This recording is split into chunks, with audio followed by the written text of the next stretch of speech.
ganito ang mainam na nagmumuslim.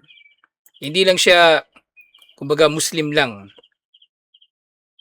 So nag-aambag siya sa relihiyon, inshallah. Ito yung pinakamainam na magagawa ng sinumang yumayakap sa pananampalatayang Islam. Yung magsimula na mag-ambag sa relihiyon. Kaya minsan, yung makikita mo, hindi lang minsan, madalas. Pwede nga natin itong gawing batayan kung sino yung naging matapat sa kanyang pananampalataya. Yung kanyang pag-aambag sa relihiyon. Lalong-lalo na bagong yakap sa Islam. Kasi kung nakikilala mo, yun nga, dito si Amr bin al-Jamu, nalasap daw niya yung tamis ng pananampalataya at nakikilala niya ang kahalagahan ng gabay, susuportahan niya ng matinding pagsuporta ang relihiyon na ito.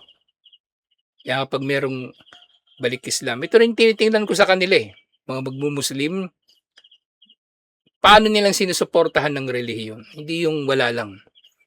Hindi yung wala lang. Kasi mga ito ay patunay din ng kanilang pagmamalasakit sa relihiyon, pagmamalaki sa relihiyon, siyempre pagmamahal kay Allah at sa kanyang relihiyon, ngayon din kay Propeta Muhammad sallallahu alaihi wasallam ang magambag sa relihiyon. Kasi may kita mo rin talaga yung mga tao na may kita mo may kakayanan naman na po tumulong pero wala lang.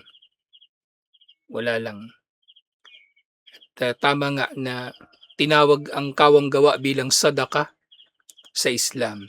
Ang sadaka tinawag na sadaka dahil lang yung sadaka ang iyong kawang gawa, lalong-lalo na sa pagsuporta sa relihiyon, ay pagpapatunay, tasdik sa iyong pananampalataya.